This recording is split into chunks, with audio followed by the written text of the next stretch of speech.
Hi, I'm Rick Dressler. If you've wondered why some small exhibits generate scads of new business while others do not, the next few minutes are just for you. If you are contemplating your first exhibit purchase and are unsure about where to begin, the following 100 sentences will be helpful. And finally, if you've already invested in trade show marketing but would like to improve your return on investment, the next few moments may make an important difference in the way you see your 10-foot patch of trade show real estate.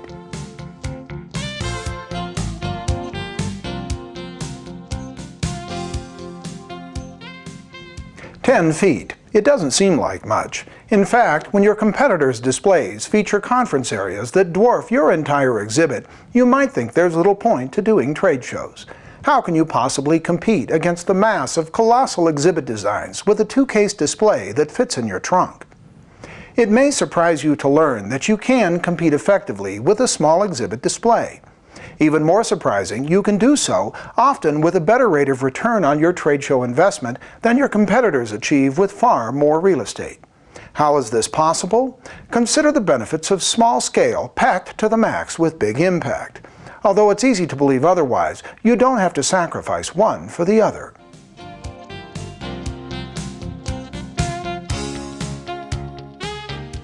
Prospects are an impatient bunch, especially at a trade show.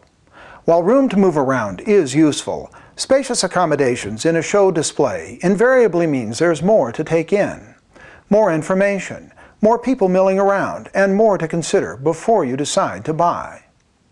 Thus, large and small displays are as different as is comparing an excursion to Costco to that of a quick jaunt to your local produce stand. You can find fresh berries at both, but if you've ever tried to shop Costco while focused on but a single item, you know how difficult single-mindedness can be. Decisions at the produce stand are far simpler, and this is the key to exhibitor success with small displays: tunnel vision.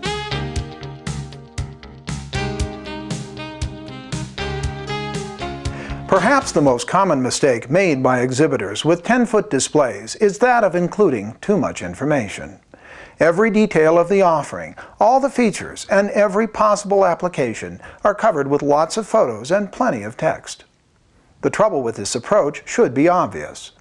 To make this information useful, and more importantly, influential, your prospect already must be standing nearby your booth.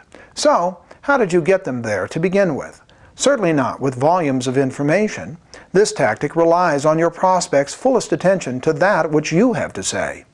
An approach like this is presumptuous. Such exclusivity of attention is non-existent on the trade show floor. Perhaps your prospects arrived at your display by chance. After all, they were walking down the aisle anyway, and upon seeing your waving hands, they offered the obligatory question, "What do you do?" Take these words as a warning sign. If your prospects ask this question, you can be sure of one thing: your exhibit has failed you. To get your prospects to your booth with some sense of why they are there, you must entice them with your empathy for what they want and simultaneously qualify them as potential customers. Successful exhibit marketing is best measured by lead quality, not lead quantity. Design your display with these objectives in mind, and your trade show marketing will pay big dividends.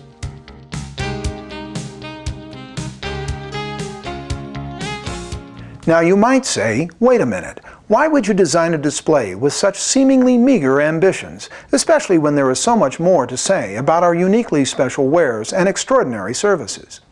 The answer to this question is quite simple.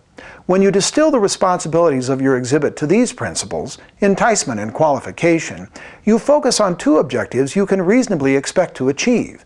Demanding more from your exhibit is unrealistic. It goes without saying, trade show displays don't present. Your booth staff does. Neither can your display autonomously demonstrate your offering or clarify every question to which your prospects seek an answer. Exhibit displays do not close sales or build relationships. If they did, we'd merely set them up when our trade shows began and head out for the weekend. How thrilling it would be to return to our booth at the close of our conference to pick up our neatly stacked, fully converted leads and their checks. People present. People explain products and describe services. People clarify questions, establish relationships, and people close sales. Assigning these tasks to your exhibit display is a formula for failure. Thus, it makes no sense to design the unachievable into your 10-foot display. Let your competitors do this.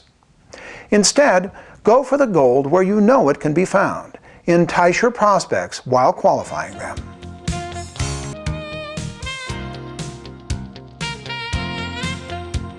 Here's an approach you might consider, one that has proven its merit in thousands of small yet successful exhibit displays. Start your booth design with your exhibit's header copy, that is, your positioning statement. Many exhibitors think it's enough to banner the company logo across the top portion of the display and make claims about competitive pricing, exceptional quality, and outstanding service. Does this work? Not at all. Company logos are merely monograms that consolidate corporate identity. They don't suggest much when your prospect doesn't know who you are. And just ask yourself the last time you took someone's claim of price, quality, or service without question. You demand evidence, comparisons, and something that mitigates the inherent bias attendant to such claims. A display that simply waves its company colors and makes these gestures is not influential. What works is a presentation that expresses compassion for the needs of your prospect. Remember, to a prospect, your offering is an unknown quantity, so whatever you say is viewed with some restraint. However, season your positioning with something that expresses a truth your prospect already holds to as true, and you plant the seeds of credibility and authenticity.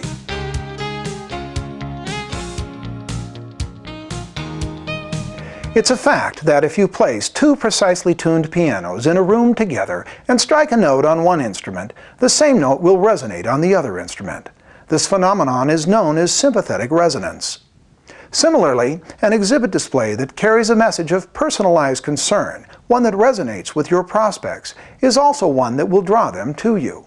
How better to stir your prospects' interest than to suggest at the get-go you've walked a mile in their shoes? Resonate.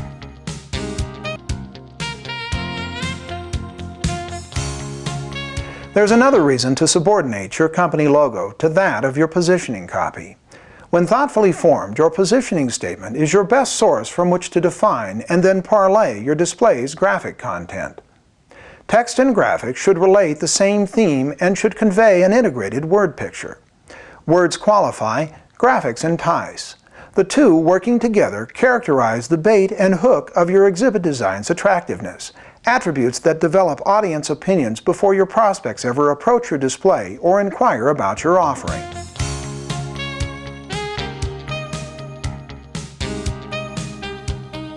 Regardless of your trade, your prospects are seasoned consumers. Just like fish, they can see a hook at great distance and naturally shy away. To catch these deep water swimmers, the skilled fisherman seldom reaches for a bigger hook. Instead, he wraps his barb with a carefully selected buffet and buries the hook deep within its tasty cuisine. As soon as his target senses its presence, the reaction is immediate and compelling. "Ah, that's what I want. That's what I like. How did you know?" In but a moment, your prospect has moved from swimming aimlessly in the aisle to leaping joyfully into your boat.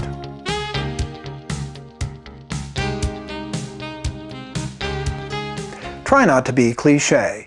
Prospects are not impressed by your claims of industry leadership, even if they are true. If your audience gets nothing personal and tangible from your positioning copy, they'll dismiss your claims as little more than hype.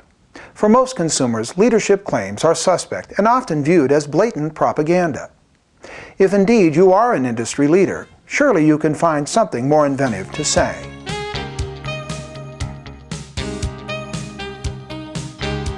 Also, it is important to stay away from mere descriptions of features and benefits. Telling your prospects that your company's new hydro choppers deliver 21% more hydration is not remarkable. Instead, tell them that, by increasing hydration with your new hydro choppers, their cataract patients heal faster with less trauma. When writing your positioning copy, tie your features and benefits to the big picture.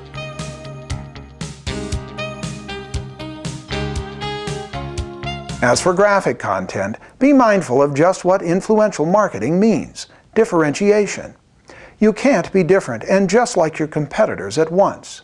If your graphics are nothing but generic, out-of-the-box stock photography, like your competitors use, expect attendees to walk right on by, or at very least to confuse you with someone else. Your prospects won't inquire if they believe they've already heard what you have to say. And you can be sure your website-purchased, royalty-free graphics on CD-ROM offer no new motivation. Neither does a smattering of product photos and specifications. Get original.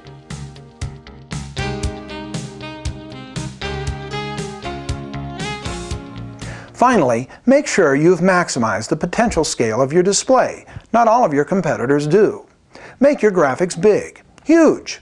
Anchor your entire back wall with one large signature image and a bold, compassionate positioning statement. Make these visible 40 feet from your location. The average show pace of someone walking your show is about 1.5 miles per hour. In real terms, this translates to about 4.5 seconds of visibility for your 10-foot display. In contrast, project your message down the aisle with a big graphic and you dramatically improve your odds of connecting.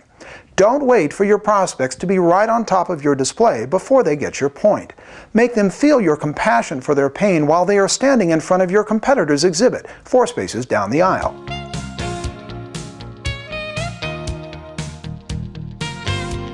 "10 feet. It doesn't seem like much, but despite its apparent limitations, this diminutive and humble real estate can engage your prospects more successfully than you might think, unquestionably more than many of your competitors engage them.